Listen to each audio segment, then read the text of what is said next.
আল্লাহর ভয় অন্তরে জমা করো হে মুমিন। কেমন আল্লাহর ভয়? রহমতের নবী বিদায়, আবু বকর সিদ্দিক রাদিয়াল্লাহু তাআলা আনহু খেলাফতের দায়িত্বে রাষ্ট্র পরিচালনা করতেছেন। একদিনের ঘটনা, তার স্ত্রী একদিন বলেন, ও খলিফাতুল মুসলিমিন, আমার একটু মিষ্টি খাইতে মনে চায়। আবু বকরকে বলতেছেন, কোন সময়? যখন আবু বকরের আঙ্গুলের ইশারায় পুরা রাষ্ট্র চলে। টাকার অভাব আসেনি? বিবি বললেন, একটু মিষ্টি খাইতে মনে চায়। আল্লাহর ভয় কাকে বলে? এবার স্ত্রীর কথা আবু বকর বলে, ও বিবি, মিষ্টি খাওয়ানোর মতো টাকা আমার কাছে নাই। এর নাম আল্লাহর ভয়। রাষ্ট্র পরিচালনা করতেছেন, টেলিফোন করলেই তো টাকার পাহাড়। কিন্তু আবু বকরের মতো গোলাম আল্লাহর ভয় নিয়ে বলে, ও বিবি, তোমাকে মিষ্টি খাওয়ানোর মতো টাকা নাই। ও পর্দার আড়ালের মা বোনেরা, ভালো করে শুনেন। স্ত্রী কিছুদিন চুপ হয়ে গেল।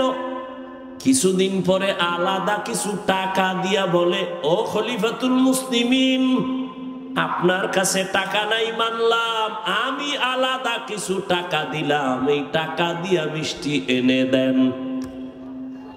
আবু বকর সিদ্দিক রাদিয়াল্লাহু তাআলা আনহু তিনি বললেন, এই বিবি, টাকা পাইলা কই? আপনারা জিগাইবেন নি বউরে? জীবনেও না। আমনে কইবেন, সাব্বাস, এরকম চুরি কইরা পারলে আরো দিও। এটাও বলে ঠিক আন্দাজি। আবু বকর বললেন, বিবি, টাকা কই পেয়েছো? এবার বিবি কি কয় শুনেন। বিবি কয়, আপনি যে মাসে মাসে বেতন পান সরকারি কোষাগার থেকে, ওই বেতনের কিছু টাকা আমি বাঁচাইয়া জমা করছি। এবার দেখেন আবু বকর কি কয়, তাহলে তো বুঝলাম আমার বেতনের টাকার থেকে এই টাকাগুলো বাড়তি, এই টাকা না হইলেও তো সংসার চলে। তাহলে আগামী মাস থেকে বেতনের এই টাকা কমাইয়া নিব,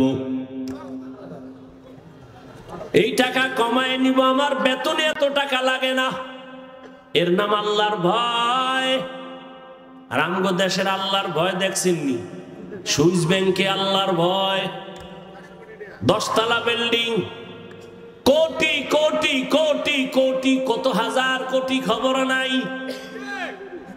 ও আল্লাহর বান্দা, আল্লাহর ভয় যতদিন না আসবে ততদিন পর্যন্ত বান্দার জীবনটা কন্ট্রোল করা সম্ভব হবে না। আর এটাও চির সত্য, আল্লাহর ভয় ততদিন পর্যন্ত আপনার অর্জন হবে না যতদিন পর্যন্ত আল্লাহর ওলিদের বন্ধু হবেন না। আউলিয়ারা কারে উকবা ইখতিয়ার, জাহেলারা কারে দুনিয়া ইখতিয়ার। মাইলে মোমেন সোয়ে মোমেন মিশাওয়াত, মাইলে কাফের সোয়ে কাফের মিশাওয়াত। আল্লাহর ভয় রে যুবক, আমিও যদি তোমার মতো প্যান্ট শার্ট টাই লাগাইয়া দাড়ি কামাইয়া রাস্তায় বাহাদুরের মতো ঘুরতাম, কেউ আমারে বাধা দিত না রে বাবা। ও ইসলামপুরের মুসলমান, ইসলাম কই? ইসলামপুরের মানুষের মধ্যে ইসলামের বড় অভাব। কি ঈমান আলী নাম রাখছে, তাজা বেঈমান, নাম হইল ঈমান আলী। শান্তির হাটে শান্তি নাই, মুন্সিগঞ্জে মুন্সি নাই। ইসলামপুরের মধ্যে মাঠে তাকায় দেখি চেহারা ইসলাম নাই। ওগো নবীর উম্মতেরা,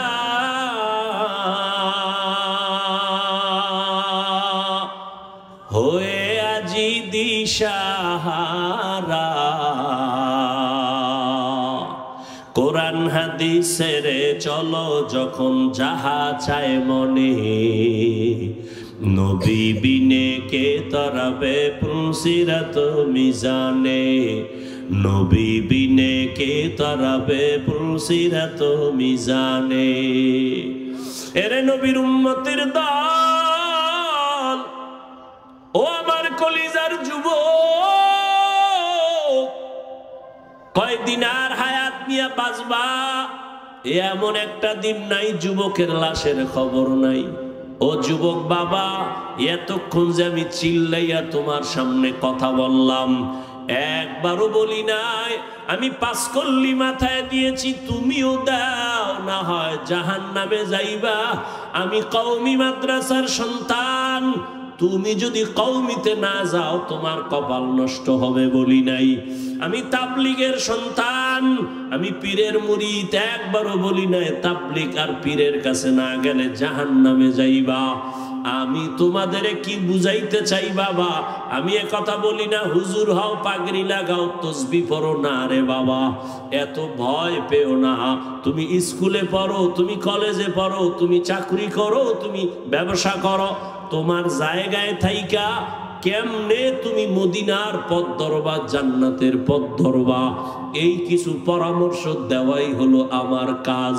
ও বাবা, পরামর্শ দিয়া যায়, নবীর তরিকা ছাড়া শান্তির কোনো পথ নাই। আজকে দেখো ইসলামপুরের ময়দানে হাজার হাজার হাজার হাজার এত মানুষ, এর টাকাওয়ালারা যদি এতগুলো মানুষ এই ইসলামপুরের কোনো মাঠে জমা করতে চাইতো, কত পেরেশানি তার মাথায় আসতো। এই মানুষগুলোরে আসা যাওয়ার ফ্রি গাড়ি দেওয়া লাগতো, বসার জন্য ভিআইপি ব্যবস্থা, এরপরে ফাঁকে ফাঁকে নাস্তা, নাস্তা না দিলে আবার চেয়ারের বাড়ি। আবার এই মানুষগুলো সব টাকা দিলেও এই জান্নাতি মানুষ এই প্যান্ডেলে আসতো না। এলাকার যত গাঞ্জাখোরেরা সব পয়সা হাজির হইতো, আর এখানে সব জান্নাতি মানুষ, দাড়িওয়ালারা, আলেম ওলামারা নিজের টাকা দিয়া ভাড়া দিয়ে এখানে আসছেন। বসার বিছানাটাও ভালো না, দুনিয়াতে এর থেকে নিম্ন বিছানার নাই। অনেকে জায়গা না পায় দাঁড়ায় বসে আছে, কেউ বসে আছে, কে বড় কে ছোট, কে আলেম কে মূর্খ, কে ধনী কে গরিব, কোনো ভেদাভেদ নাই, চুপচাপ বসা। এতগুলো মানুষের নিয়ন্ত্রণ করার জন্য কত পুলিশের প্রয়োজন হইতো, কিন্তু এত মানুষ এখানে আছে, কোনো পুলিশের পেরেশানিও নাই, প্রশাসন লাগলো না, মানুষ সব ঠান্ডা ভাবে বসে আছে। আমার মনে হয় আমি যদি জিজ্ঞাসা করি, প্রত্যেকটা মানুষের পেটে এখন ক্ষুধা, রাত্র অনেক বেড়ে গেছে। গ্রাম অঞ্চলের মানুষ এত রাত সজাগ থাকে না, 7:30টায় এসা বইরা তাড়াতাড়ি ঘুমায়া যাইতো, এক ঘুম হইয়া যাইতো। কিন্তু এখানে ক্ষুধা নিয়েও কোনো কষ্ট নাই। আমি যদি জিজ্ঞাসা করিয়াই ফালাই বাবারা কতক্ষণ থাকবেন, আমার মনে হয় সবাই কলিজা দিয়া বলবে, হাফিজ ভাই ফজর পর্যন্ত যদি রাখে আমরা কেউ যাব না। এটা কেমনে সম্ভব? এরে আল্লাহ মেধা দিছে। ও যুবক, ও বিন্দু বাবাজি, একটু চিন্তা করো, এটা কেমনে সম্ভব? টাকা দিয়েও এত মানুষ আনা যায় না, খানার লোভ দেখাইয়াও আনা যায় না, নিয়ন্ত্রণও করা যায় না। কত জায়গায় নিজেরা নিজেরা এতগুলো মানুষ এক জায়গায় হয়ে মারপিট করে, আর এখানে সব চুপচাপ হয়ে আছে। এটা কেমনে সম্ভব? একমাত্র আমার মদিনাওয়ালা নবীর আদর্শ মানার কারণেই সম্ভব। এরে নবীরা, আশেক উম্মতেরা, ও যুবক, একটু ভালো করে বুঝে আমার আল্লাহর ভয়। আজকে টুপি মাথায় দিলে মাথা গরম, তোমার থেকে কম বুঝি না রে বাবা।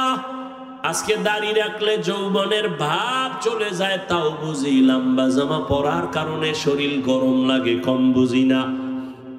এরপরেও কেন টুপি ছাড়ি না, নামাজ ছাড়ি না, বেপরদায় চলি না। এখানে আপনারা যারা বসা আছেন সবাই মুসলমান, আমিও মুসলমান। আপনাদের আল্লাহ আমার আল্লাহ এক নাকি দুই? আপনাদের নবী আমার নবী, আপনাদের কোরআন আমার কোরআন, আপনাদের ধর্ম আমার ধর্ম, আপনাদের কালেমা আমার কালেমা, আপনাদের কাবা আমার কাবা, আপনাদের নবী আমার নবী, আপনার আল্লাহ আমার আল্লাহ, আপনার কাবা আমার কাবা, সব এক।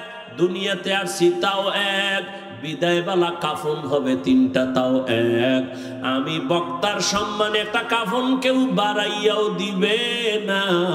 এই এলাকার গরিব মরিয়া গেলে একটা কাফন কেউ কমাইয়াও দিবে না। কোটিপতিরও যেমন তিনটা কাফন, গরিবেরও তেমন তিনটা কাফন। ও আল্লাহর বান্দারা, কালার হবে আলাদা না এক? কি কালার? সাদা। কাফনের উপরে লেখা থাকবে বড় হুজুরের লাশ, এমপি সাহেবের লাশ। কে ধনী, কে গরিব, কে আলেম, কে মূর্খ, কে ইমাম, কে মুক্তাদি, কে বক্তা, কে শ্রোতা, কে পীর, কে মুরিদ। আজকে আমি বক্তা বক্তা ভাব যতই দেখাই না কেন, তুমি টাকার গরম যত দেখাও, সাদা কাফনে যেদিন ঢুকবা সব বাহাদুরি শেষ হয়ে যাবে। ওই কাফনের মধ্যে কে গোলাম আর কে মালিক, কে ধনী, কে গরিব, কাফনে ঢুকলে আর পাওয়া যাবে না, সব একাকার হয়ে যাবে। ওই কবরের সাইজ হবে এক। ওই কবরে রাখিয়া বিদায় বেলা প্রশ্ন করা হবে সবার বেলায় তিনটা তাও এক। আমাকে যেই প্রশ্ন যুবক, তোমাকে একই প্রশ্ন। রবের পরিচয় দাও, ধর্মের পরিচয় দাও, রহমাতুল লিল আলামিনের পরিচয় দাও। নবী বলে এই তিনটা প্রশ্নের জবাব যারা দিতে পারবে তাদের কবর হবে রওজাতুম মির রিয়াজিল জান্নাহ। আর যারা জবাব দিতে পারবা না তাদের কবর হবে হুফরাতুম মিন হুফারিন নার। কারা পারবে জবাব দিতে? আমরা হুজুরেরা। এই হুজুরেরা, হুজুরেরা পারার কোনো গ্যারান্টি আছে? নাই। যদি থাকতো রহমতের নবীর হাতের সাহাবা জান্নাতের টিকিট হাতে পাইছেন 10 জন। এই 10 জনের ইতিহাস বইরা দেখো, মরণ পর্যন্ত শুধু কান্না কান্না কান্না কান্না। রহমতের নবী বলেন, আমি আয়েশার হুজরায় রাতে এসা পরে ঘুমায় গেলাম। আমি ঘুমাইলে আমার চোখ বন্ধ, তবে আমার অন্তর ঘুমায় না। আমার মাথার কিনারায় মসজিদে নববী, আমার মসজিদ ছোট ঘর। হঠাৎ ঘুমের মধ্যে রাতের বেলা গভীরে শুনি কান্নার আওয়াজ। আমি হঠাৎ চোখ খুললাম, কে কান্না করে? আমি আস্তে আস্তে উঠলাম।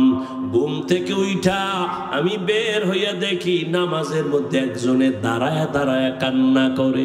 সাধারণ কেউ কাঁদে না, আমার জান্নাতের সাহাবী, আমার কলিজার আবু বকর নামাজে দাঁড়ায় দাঁড়ায় কান্না করে। আমি জিজ্ঞাসা করলাম নামাজের পরে, আবু বকর আপনি নামাজে দাঁড়াইয়া কেন কান্না করলেন? আবু বকর বলেন, ইয়া রাসূলুল্লাহ, হাসরের ময়দানে মালিকের সামনে কেমনে দাঁড়াইয়া হিসাব দিব সেই ভয়। আমি চোখের পানি ছেড়ে কান্না করতেছি, আল্লাহর আদালতে কেমন করে দাঁড়াবো। ও যুবক বাবারা, তাদের কত সুন্দর আমল, কত সুন্দর তাকওয়া, কত সুন্দর তেলাওয়াত, তাদের কত সুন্দর ইখলাস, কত সুন্দর নামাজ, কত সুন্দর রোজা। এত সুন্দর আমলে আমার আল্লাহ খুশি হইয়া জান্নাতের সার্টিফিকেট দিয়েছেন। এরপরেও যদি তারা আল্লাহর আযাবের ভয় নামাজে রাতের বেলা কান্না করেন, তাদের তুলনায় তোমার আমার গলায় রশি লাগায় এত কান্না করা উচিত সারা জীবন। কিন্তু কপাল বড় খারাপ, নিজেও কাঁদি না, কেউ কান্না করে তাও পছন্দ করি না। ও যুবক বাবারা, একটু হিসাবটা মিলাইয়া দেখো, তোমার লাইনে কত যুবক জীবনে মাদ্রাসায় যায় নাই, আলিফ বা তাও পড়ে নাই, স্কুলে পড়ে, কলেজে পড়ে। সত্য কথা বলো, তোমার মতো যুবক স্কুল কলেজে পড়িয়াও 5 বেলার নামাজ পড়ে, সত্য বলো আসেনি? তোমার কপালে কেন এত অভিশাপ? তুমি কেন পারো না রে বাবা? তোমার মতো যুবক তাকায় দেখো, র্যাব, আর্মি, পুলিশ, বিডিআর এর চাকরি করে, ব্যবসা করে, দেখো 5 ওয়াক্ত নামাজি আছে না? বলো তুমি কেন পারো না? তোমার মতো যুবক রাস্তায় গাড়ি চালায়, 5 বেলার নামাজ পড়ে, তুমি কেন পারবা না? তোমার কপালে তো কেন খারাপ? তোমার উপরে কার অভিশাপ লাগছে জানি না রে বাবা। তোমার মতো যুবক নদীর মধ্যে মাছ ধরে, নামাজ ছাড়ে না, তুমি কেন পারো না? তোমার মতো যুবক doctor, professor, engineer, OC, DC, SP, 5 ওয়াক্ত নামাজি আছে, তুমি কেন পারবা না? মনে মনে ভাবছো হুজুরদের কথা মিথ্যা, কোরআন মিথ্যা। কি ভাবছো? মনে করছো তোরা অনেক উপরে উঠছো? এরে যুবক, বিপদে বিপদে কেউ হাসে, কেউ কাঁদে, কিন্তু উলামায়ে কেরাম, নবীর আদর্শ যারা মানে, তাদের কোনো চিন্তাই নাই। করোনার ভিতরে স্কুল বন্ধ, কলেজ বন্ধ, চাকরি বন্ধ, ব্যবসা বন্ধ, ফ্যাক্টরি বন্ধ, গাড়ি বন্ধ, সব বন্ধ। উলামায়ে কেরামের একটা মাদ্রাসাও বন্ধ হয় নাই। না খাইয়াও কোনো আলেম মরে নাই, ভিক্ষাও করে নাই। ও যুবক, তোমার মতো যুবক যদি জেনারেল লাইনে থাকিয়া নামাজ পড়ে, তুমি কেন পারবা না? ও বৃদ্ধ বাবাজিরা, তো আপনার মতো কত বাবা মসজিদে গিয়া 5 বেলার নামাজ আদায় করে, আপনি কেন পারেন না? ও পর্দার আড়ালের মা বোনেরা, এতক্ষণ আমি আপনাদের সন্তানদের বয়ান শুনাইলাম। এই বয়ানটা বাস্তবায়ন করতে হলে মা, আপনার চোখের পানি আর দোয়া লাগবে। ও পর্দার আড়ালের মা, আপনাদের জীবনটা কতই যে ধন্য। আজকে ইসলামপুরের স্টেজে কত কোরআনওয়ালার মাথায় পাগড়ি দেওয়া হলো। এদের মা বাবার মতো ঈদের আনন্দে আর কেউ নাই। ও পর্দার আড়ালের মা, মনে কি চায় না একটা আদর্শ সন্তানের মা হইয়া কবরে যাবেন? আপনারা তো নবীদের মায়ের মতো দামি মা, সাহাবায়ে কেরামদের মায়ের মতো দামি। আপনারা তো খাদিজা রাদিয়াল্লাহু তাআলা আনহার মতো দামি। আপনারা তো আয়েশা রাদিয়াল্লাহু তাআলা আনহার মতো দামি, ফাতেমা রাদিয়াল্লাহু আনহার মতো দামি। আপনারা তো ইসমাঈল নবীর মা হাজেরা আলাইহা সালামের মতো দামি। আপনারা তো ঈসা নবীর মা মারিয়াম আলাইহা সালামের মতো দামি। এমন কি দুনিয়াতে আল্লাহর বড় দুশমন ফেরাউন, তার স্ত্রীর নাম কি? আসিয়া। কেমন আল্লাহর গোলাম বান্দি হয়ে গেলেন। ও পর্দার আড়ালের মা, রহমতের নবী বলেন, আসিয়া কিয়ামতের দিন জান্নাতে যাবে আর আমার সাথে বিবাহের ব্যবস্থা হয়ে যাবে। ও পর্দার আড়ালের আম্মা জানেরা, যেই ফেরাউন আল্লাহর এত বড় দুশমন, ওই ফেরাউনের স্ত্রী হইয়া আসিয়া আল্লাহর হুকুম জীবনে মানিয়া আল্লাহর মোহব্বত নিয়ে দুনিয়ার থেকে চলে গেল। ও পর্দার আড়ালের আম্মা জানেরা, আপনাদের স্বামী তো ফেরাউনের মতো খারাপ না। আপনি যদি নামাজ পড়ে দোয়া করতেন, পর্দা করতেন, স্বামীর মাল হেফাজত করতেন, স্বামীটারে বুঝাইতেন আর কোনোদিন হারাম টাকা ঘরে আনবা না, অবৈধ কামাই করবা না, হারাম খাইয়া আমাদের রক্ত সন্তানের রক্ত নাপাক করব না। আপনি যদি বুঝাইতেন, আল্লাহর বান্দা হারাম টাকা ঘরে আনতো না, সন্তানটাকে যদি আদর্শওয়ালা ডাক্তার বানায়া যাইতেন, দুনিয়ার মানুষ আপনার সন্তানের ব্যবহারে কলিজা দিয়া দোয়া করত, আপনি মাও দোয়া পায়া যাইতেন রে মা। এজন্য বলে গেলাম মা, এখনো সময় আছে, তওবা করেন। একটা সন্তানকে ডাক্তার বানাবেন, ইঞ্জিনিয়ার বানাবেন, একজন প্রফেসর বানাবেন, তবে আমার দাবি বেয়াদব বানাবেন না। আপনার সন্তানের আচরণে কোনোদিন যেন কেউ কষ্ট না পায়, আল্লাহর বিরুদ্ধে না যায়। আপনার সন্তানের কথা আর কাজের লাইনে থাকিয়া নামাজ পড়ে দাঁড়িয়ে রেখে পর্দা করে, তুমি পারবা না কেন? মনে মনে তওবা করো আর বলো, হে আল্লাহ, জীবনে তো কম গুনাহ করি নাই, মনে চাইছে নামাজ পড়বো না, পড়ি নাই, মনে চাইছে পার্কে যাব দৌড়ায় গেলাম, মনে চাইছে কাউকে গালি দিব দিয়েছি, মনে চাইছে আড্ডা দিব দিয়েছি, আজকে থেকে তওবা করলাম আর নামাজ ছাড়বো না, বেপরদায় চলবো না, দাড়ি কাটবো না। ও আল্লাহর বান্দারা, আজকে আমি মুসলমান, তুমিও মুসলমান, তোমার আমার আল্লাহ এক, নবী এক, কোরআন এক, কাবা এক, ধর্ম এক, কালেমা এক, অথচ আমার মাথায় টুপি না দিলে লজ্জা পাই, অথচ তুমি টুপি দিতে লজ্জা পাও, আমি দাড়ি কাটতে গেলে লজ্জা পাই, আর তুমি কেমন মুসলমান যে দাড়ি রাখতে গেলে লজ্জা পাও? আমি বেপরদায় চলতে লজ্জা পাই, তুমি পর্দা করতে গেলে লজ্জা পাও। এর একটাই মাত্র কারণ, এত বয়ান তুমিও জানো, আমিও শুনাই, তাবলীগওয়ালাদের বয়ান, পীর মাশায়েখের বয়ান, জুমার দিন খতিব সাহেবদের বয়ান, এরপরেও কেন তোমার আমলের পরিবর্তন আসে না? এর একমাত্র কারণ, আল্লাহর আদালতে দাঁড়াইয়া হিসাব দেওয়া লাগবে, চিন্তাই তোমার অন্তরে নাই। ওরে যতই বাহাদুরি করো রে যুবক, এখনো আল্লাহর ভয় অন্তরে জমা নাও, আলেমদের দোয়া নিয়ে সামনে আগাও, আর জীবনে গুনাহ করিও না রে বাবা। এক সেকেন্ডের সূর্যের গরম সহ্য করতে পারো না, একটা মশার কামড় সইতে পারো না রে বাবা, একটা বেতের বাড়ি সহ্য করতে পারো না। আল্লাহর কোরআন তোর অন্তর যদি বলে সত্য, গুনাহগার হইয়া যদি আল্লাহর আদালতে দাঁড়াও, সূর্যের গরমে মাথার মগজগুলো ভাতের মারের মতো ফুটতে থাকবে, জাহান্নামের গরম কেমন করে সহ্য করবা? ও আল্লাহর বান্দা, সাপ বিচ্ছুর আক্রমণ কেমনে সহ্য করবা? মাটির চাপ কেমনে সহ্য করবা? এখনো সময় আছে, চক্ষু বন্ধ করে পারোনি, 2 ফোঁটা চোখের পানি ছেড়ে ক্ষমা চাও। ওরে সন্তান যদি মায়ের বাবার শাস্তির ভয়ে কান্না করে, একটা ছাত্র যদি শিক্ষকের শাস্তির ভয়ে চোখের পানি ফেলে ক্ষমা চাইতে পারে, আমার আল্লাহর আযাবকে এত ছোট মনে করবা না রে বাবা। ওই আমার আল্লাহর আযাব বড় ভয়ঙ্কর, যেই ভয়ঙ্কর আযাবের কারণে আমার নবী পর্যন্ত কান্না করতেছিলেন। আমার উম্মত কিয়ামতের ময়দানে কি উপায় হবে?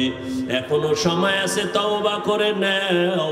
হেদায়েতের মালিক আমার আল্লাহ, ইজ্জতের মালিক আমার আল্লাহ, রিজিকের মালিক আমার আল্লাহ। জীবনে আর যতদিন বাঁচবো, আল্লাহকে মনে মনে বলো, আল্লাহ আর নামাজ ছাড়বো না, আর বেপরদায় চলবো না, উলামায়ে কেরামের পরামর্শ নিয়ে নবীর তরিকা মেনে চলবো। তওবা করার মতো যদি কারো অন্তর তৈরি হয়, মুনাফিকি যদি না থাকে, খাঁটি তওবার নিয়ত যাদের আছে, 2 হাত আল্লাহকে দেখাইয়া দাও। আয় আল্লাহ, আপনি হাতগুলো কবুল করে নেন, তওবা কবুল করে নেন। তওবার উপরে মজবুত হইয়া চলার মতো তৌফিক আমাদের দান করেন আল্লাহ। একজনের হাতও খালি ফিরাইয়া দিয়েন না রে মালিক। আয় আল্লাহ, গুনার কারণে আপনি বেজার হইয়া ফিরাইয়া দিয়েন না রে আল্লাহ। মেহেরবানি করে সবাইকে হেদায়েতের আলো দিয়া কবুল করে নেন, আমিন। ফিন্নার, নবী বলেন সব জাহান্নামে যাবে, ইল্লা মিল্লাতান ওয়াহিদা, এক দল জান্নাতে যাবে। টোটাল 73 দলের সব যদি জাহান্নামে যায়, এক দল জান্নাতে যায়, তাহলে বলেন জাহান্নামী কয় দল? এই যে 72 দল জাহান্নামী, এরা কেউ হিন্দু, বৌদ্ধ, ইহুদি, খ্রিস্টান কেউ না, সব হবে মুমিন মুসলমানের ভেতর থেকে। তাহলে ৭২ দল জাহান্নামী সব মুসলমানের মধ্য থেকে হবে। দ্বিতীয় সাহাবায়ে কেরাম প্রশ্ন করলেন, মান হিয়া ইয়া রাসূলুল্লাহ, হে পয়গম্বর, যেই দলটা জান্নাতে যাবে ওই দলের পরিচয় কি? রহমতের নবী বলেন, মা আনা আলাইহি ওয়া আসহাবি। নবী যদি বলতেন, এই খেয়াল করেন, নবী যদি বলতেন আমাকে যারা মেনে চলবে তারা জান্নাতি হতো, কিন্তু নবী এতটুকুই বলেন নাই। নবী বলেন যারা আমি মুহাম্মদের আদর্শ আর আমার হাতে গড়া সাহাবায়ে কেরামের আদর্শ যারা মেনে চলবে তারা জান্নাতি। কি বুঝলাম? এ জমিনে যারা বলে আমরা নবী মানি, মুহাম্মদ মানি, সাহাবাদের মানি না, এরা মুসলমান হলেও ৭২ দল জাহান্নামীদের অন্তর্ভুক্ত। তো কুজাও সুন্নতে আহমদ কুজাবা মুহাম্মদ কৈবুয়াদ নিসবতুরা মান আহাব্বা সুন্নতি কওলে রাসূল মজদায়ে কানা মাই হাম কুন কবুল। তাহলে শুধু নবী না, সাহাবাও, সাহাবায়ে কেরামদেরও মানা লাগবে। যারা সাহাবায়ে কেরামের বিরোধিতা করে ইশারা ইঙ্গিতে তাদের চিহ্নিত করে নাও। এ যদি হুজুরও হয়, মুসলমানও হয়, তবে ৭২ দল জাহান্নামীদের দলভুক্ত। জান্নাত শুধু মুমিন পাবে। এজন্য আল্লাহ মুমিনকে বললেন, আল্লাহকে ভয় কর, জবানকে হেফাজত করো। যদি করতে পারো 2টা পুরস্কার তোমাকে দেওয়া হবে। জীবনের সব আমল কবুল, জীবনে যত গুনাহ করবা সব আমি মাফ করে দিব। 1 নাম্বার আদেশ আল্লাহকে ভয় কর। দ্বিতীয় হলো জবানকে কন্ট্রোল করো। আল্লাহ জবানকে হেফাজতের কথা কেন বললেন? কান হেফাজত করো কেন বলেন নাই? চোখ হেফাজত করো এখানে কেন বলেন নাই? হাত হেফাজত করো কেন বলেন নাই? চোখ হেফাজত করো কেন বলেন নাই? জবানকে হেফাজত করো কেন বললেন? এর কারণ হলো পুরা দেহের মধ্যে আপনার আমার জিহ্বা, জবান হলো মারাত্মক একটা বড় অস্ত্রের নাম। হাদিসে পাকে রহমতের নবী বলেন, প্রতিদিন সকালবেলা অঙ্গ প্রত্যঙ্গ গুলো জিহ্বা থেকে পানা চায়। ও আল্লাহ, জিহ্বার অত্যাচার থেকে পানা দাও। জবানে জানি আবার কোন কথা বলে পেছ লাগায় দেয়, আর আইসা হামলা শুরু হয় হাতের উপরে, চোখের উপরে।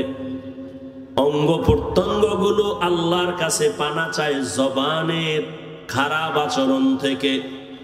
এই জবান এমন একটা অস্ত্র, বেলেটের মতো চতুর্পার্শ্বে তার ধার, বেলেটের চারপার্শ্বে ধার, যেদিকেই মারে ওদিকেই কাটে। বলে জিহ্বাটাও এমন। কয় কেমন? কয় তাকায় দেখ, একটা অমুসলিম এই জিহ্বা নারায় যদি বলে লা ইলাহা ইল্লাল্লাহ, ইয়াকিনার ইমানের সাথে মুমিন হয়ে গেল। আবার এই জিহ্বাটা নারাইয়া যদি বলে আমি আল্লাহ মানি, নবী মানি, কোরআন মানি, তবে নামাজের হুকুম, দাড়ির হুকুম, পর্দার হুকুম মানি না, ঈমান আছে? শেষ। তাহলে একই জিহ্বা একবার মুমিন বানাইলো আর একবার বেঈমান বানাই দিল, কাম একটাই করতেছে। এই জিহ্বা নারাইয়া অপরিচিত একটা মেয়েকে যদি সাক্ষীর সামনে বলে তুই আমার স্ত্রী, আমি কবুল করে নিলাম, অপরিচিত মেয়েটা তোমার আপন সঙ্গিনী হয়ে গেল। আবার এই একই জিহ্বা নাড়ায় যদি বলো আপন বউকে বলো তালাক, আছে? তোমার জীবনের আপন সঙ্গিনী বিদায়, বিচারকের চেয়ারের মধ্যে বসিয়া বিচারক যদি জিহ্বা নাড়ায় ডান দিকে তাকায়া ফাঁসির আসামিকে বলে তোকে মুক্তি দিয়ে দিলাম, ফুলের মালা পরে বাড়ি যাবে। আবার এই বিচারক একই জিহ্বা নাড়াইয়া যদি বাম দিকে তাকায় বলে নিরপরাধের বলে ধর, নিরপরাধ ব্যক্তির হাতে পুলিশের হ্যান্ডকাপ লেগে যাবে। জিহ্বা এমন একটা অস্ত্র, এই জবানের কথার দ্বারা প্রমাণ হবে আমি ভালো না খারাপ। এই জবানই আমাকে পরিচয় দেয় আমি মুমিন না বেঈমান। আমার হাত পরিচয় দিবে না, চোখ পরিচয় দিবে না আমি মুমিন কিনা। আমার জবানের কথা পরিচয় দিবে আমি ভালো বংশের নাকি খারাপ। আমার জবানের কথায় পরিচয় দিবে আমি ইমানদার নাকি বেঈমান। আমার জবানের কথার দ্বারাই প্রমাণ হবে আমি ভালো নাকি খারাপ। জবানটা বড় মারাত্মক একটা অস্ত্র, তোমার ইচ্ছার বিরুদ্ধে চলে। অগ্রিম তুমি ঘুমায় আছো, এর মধ্যে তোমার জবান চলতেছে, কথা কয় ঘুমাইয়া, কয় না? তাহলে তোমার ইচ্ছার বিরুদ্ধে জবান চলে। এজন্য আল্লাহ কয় জবানকে হেফাজত করো। রহমতের নবীও বলেন জবান হেফাজত করো। মাইকের সাউন্ড কি আর ভালো হবে না?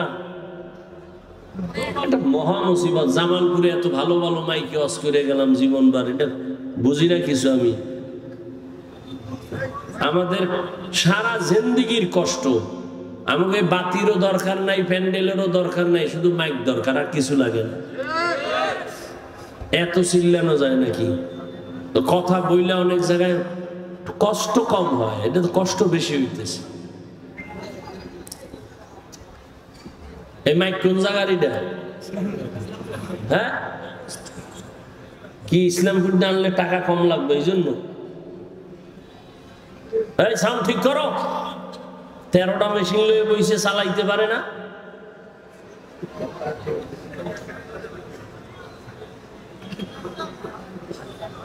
আল্লাহ পাক কবুল করেন। আপনাদের কষ্ট হইতেছে, আপনার কষ্ট হইলে 2-4 ঘন্টা, আমগো তো আজীবন। গাধার মতো দৌড়াইতেছি সারা দেশ, না টাইম মতো খাওয়ান, না টাইম মতো ঘুম, দৌড়ের উপর। বাথরুমে যাওয়া শান্তি নেই।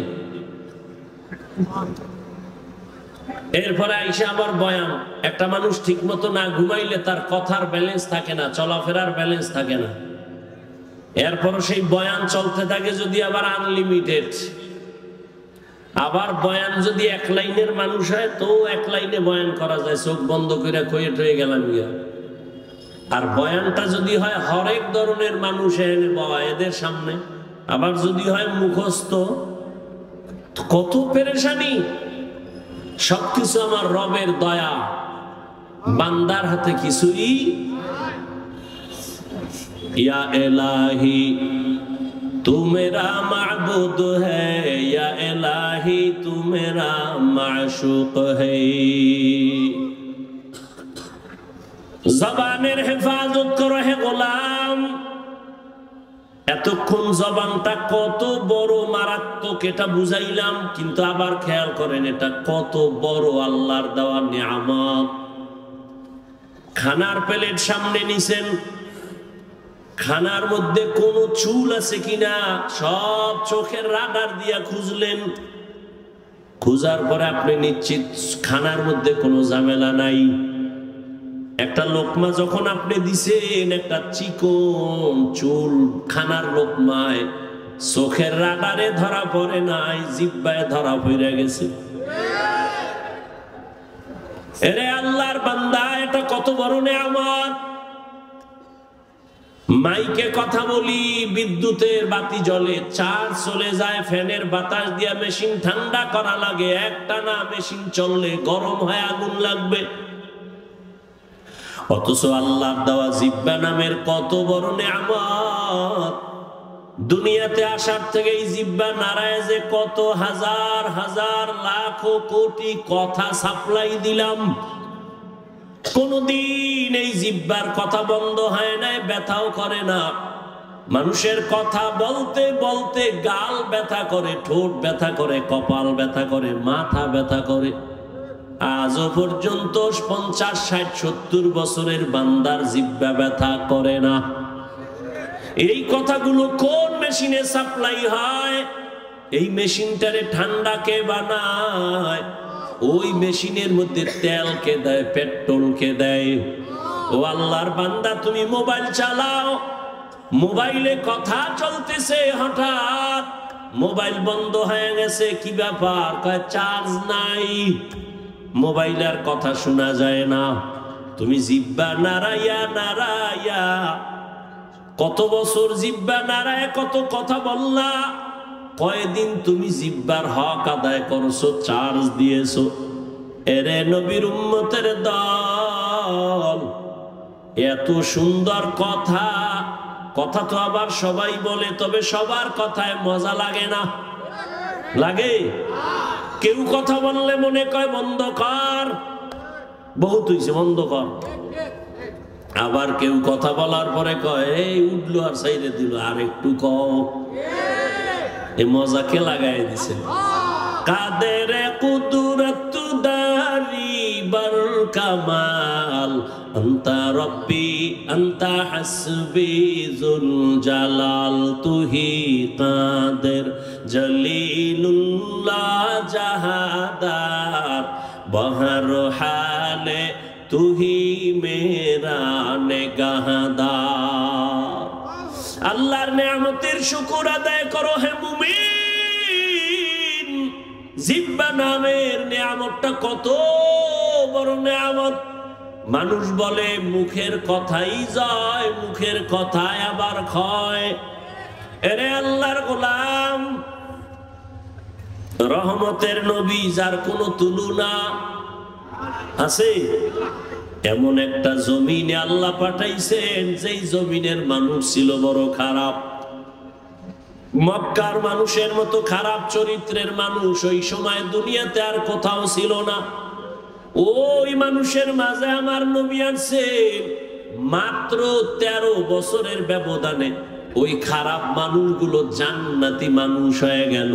বেতের বাড়ি লাগে নাই, একমাত্র রহমতের নবীর জবানের ব্যবহার।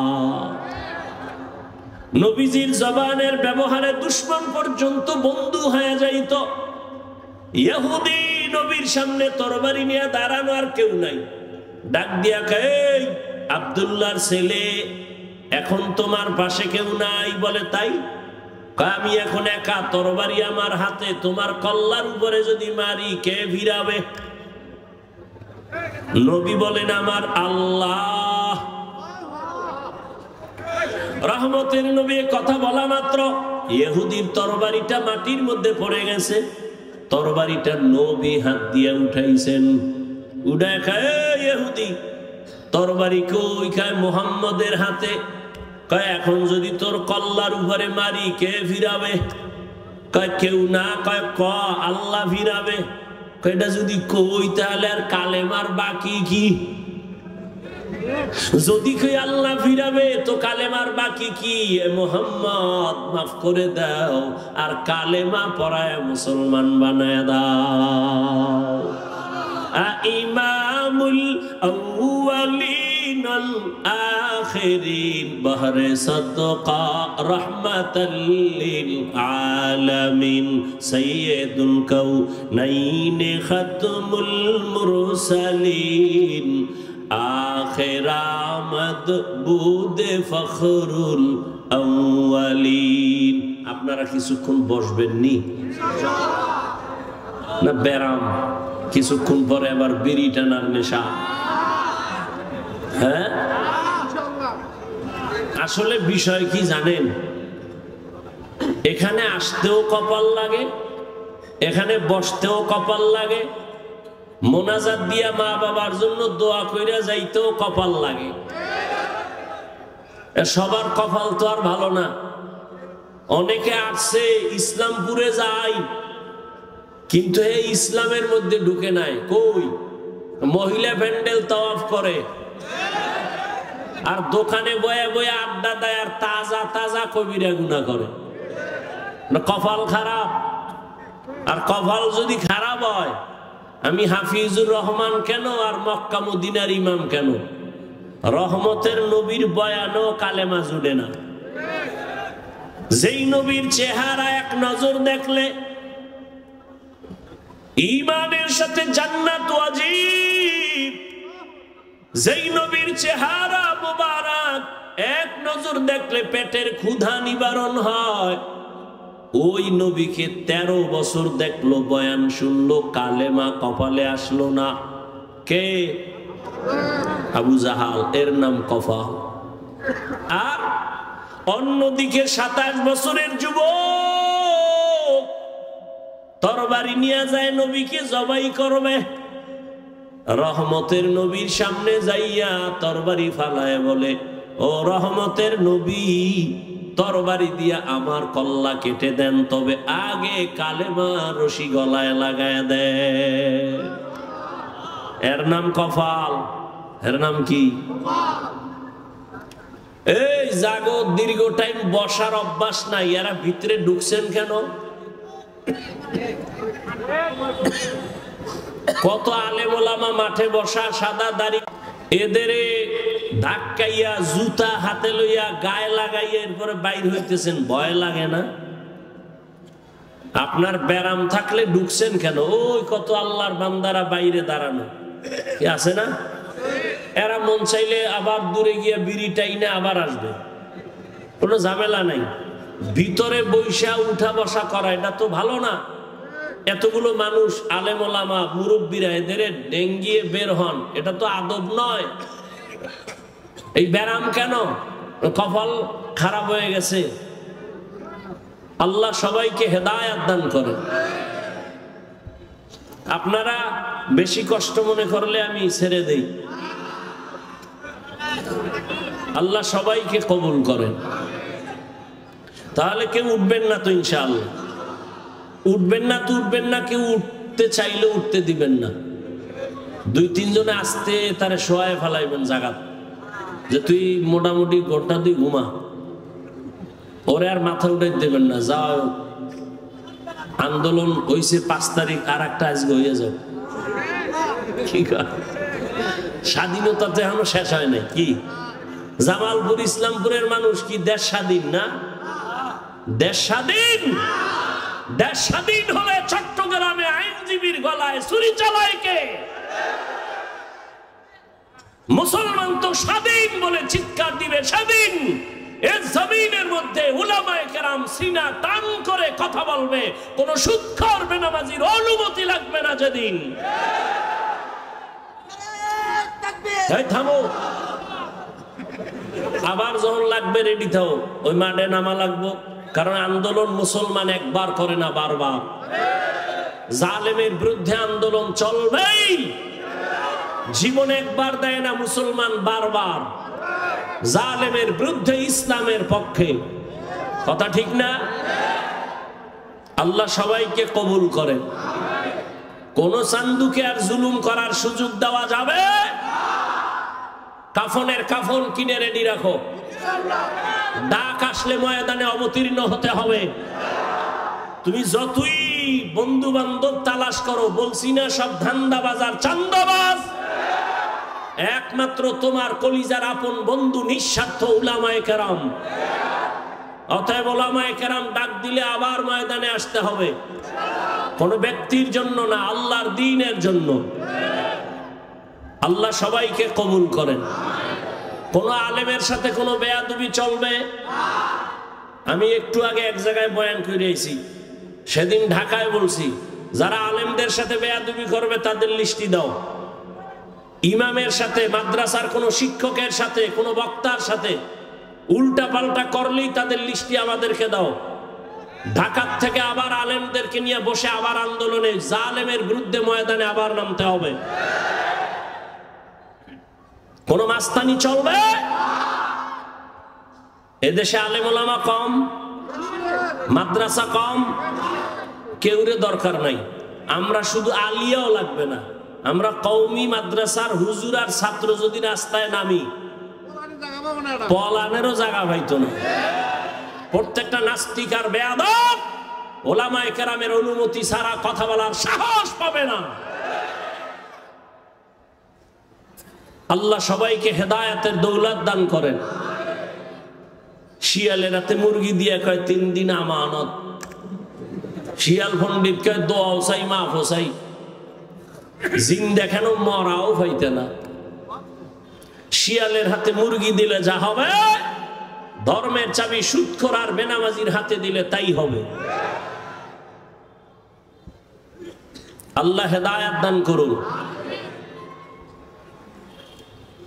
তো যে কথা বলতেছি উঠা বসা করলে আমি মোনাজাত দিয়ে দেব। কথা বলতে অনেক কষ্ট হয়, সাউন্ডটা আমার মনের মতো পাই না, এই জন্য। তারপরে আপনাদের মোহাব্বতে বলতেছি, কারণ সবকিছুর ঊর্ধ্বে আপনাদের দোয়া। বক্তার এলেম আর আমলে বয়ান হয় না, জীবন মনে রাখবেন। এলেম আর আমলের বাহাদুরি দিয়া বয়ান হয় না, বয়ান হয় শ্রোতাদের অন্তরের মোহাব্বত আর আকর্ষণের উপর। আর রহমত কার? জোরে বলেন। ইয়া আইয়ুহাল্লাযীনা আমানুত্তাকুল্লাহা আকুলু কাওলান সাদীদা। হে মুমিন, আল্লাহকে ভয় করো, জবানের হেফাজত করো। জবান বড় দামি একটা অস্ত্র, আল্লাহ পাকের অন্যদিকে বড় নেয়ামত।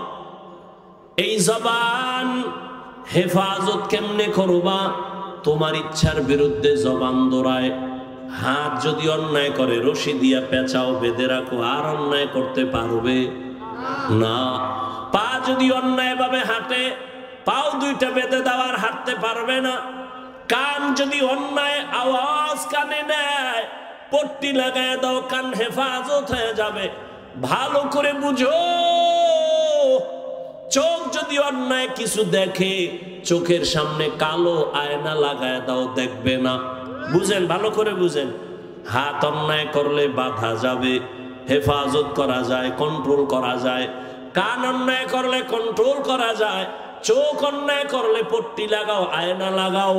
কিন্তু জবানটা যদি অন্যায় করে বারবার, এটারে আটকাইবেন কেমনে? রশি দিয়া বাঁধা যাবে, কষ্টে লাগানো যাবে। জিহ্বা কেমন একটা বড় আল্লাহর অস্ত্র, এখানে কষ্টে পেয়ে ধরে না। ধরে? সুগারগুলো ধরবে? ধরবে না। তো জবানটারে কেমনে কন্ট্রোল করবেন? মুখের উপরে কষ্টে লাগাবেন? কয় না। এবার আল্লাহ দয়া করে একটা পরামর্শ দিতেছেন, ও বান্দা, আমি জানি, তোর থেকে বেশি জানি। হাতেরে আটকাইতে পারবি, কান আটকাইতে পারবি, চোখ আটকাইতে পারবি, পা পারবি, কিন্তু জবানটারে তুই দুনিয়ার কোনো রশি দ্বারা বাঁধতে পারবি না। এটার জন্য আমি আল্লাহ কুদরতের একটা মেডিসিন দিছি, ওই মেডিসিন লাগায় দে, জিহ্বা কন্ট্রোল হয়ে যাবে। ওই মেডিসিন আমার আল্লাহর দেওয়া, মেডিসিনের নাম হলো তাকওয়া। हर के दारत खौफ हकदार दिल मदम जन्नतुल मअवा देहद रामकम जुज़बा हक़ची ज़े मखाज़ इंसुजा फज़ले उहा मस्ते दर जुमला जहां। তাকওয়া মানে আল্লাহর ভয়। ওই আল্লাহর ভয় নামের মেডিসিন দিয়া জবানটাকে আটকাইয়া দাও। আল্লাহর আদালতে দাঁড়াইয়া হিসাব দেওয়ার ভয়, এই ভয়ের নাম তাকওয়া। কয় ভয়টা অন্তরে ঢুকাইও। কয় কোথায় পাবো এই ভয়ের মেডিসিন? আল্লাহ বলেন, যারা এই জমিনে আমার প্রিয় গোলাম, আমার প্রিয় বান্দা আহলুল্লাহ, এদের নেক নজর লাগাও, অন্তরে তাকওয়া চলে আসবে, আল্লাহর ভয়। আমি এখানে যদি আপনাদের প্রশ্ন করি, আপনারা কারা কারা আল্লাহকে ভয় করেন? সবাই দোনো হাত উঠাইবে। চালাক যারা তারা পাও দুইটা উঠায় বলবে আমরা হুজুরগো থেকে বেশি আল্লাহরে ভয় করি। যদিও নামাজ পড়ি না, তবে আমগো ঈমান তাজা। আছে না চালাক? বলবে আমরা নামাজ না পড়লে আমগো দিল পরিষ্কার। সবাই বলবে আমি আল্লাহকে ভয় করি। আমিও বলি আমি আল্লাহকে ভয় করি। তুমি নামাজ বাদ দিয়ে বলো আল্লাহকে ভয় করি, আর আমার না আমি নামাজ ঠিক রেখা বলি আল্লাহকে ভয় করি। আসলে আল্লাহর ভয় কি জিনিস সেটার হাকিকত এখনো জানি না রে বাবা। আল্লাহর ভয়ের হাকিকত উদাহরণত এমন বলি, একটা সন্তান মা বাবাকে ভয় করে বলে তার প্রমাণ, সন্তান মা বাবার সামনে কখনো অন্যায় করে না। কেন? শাস্তির ভয়।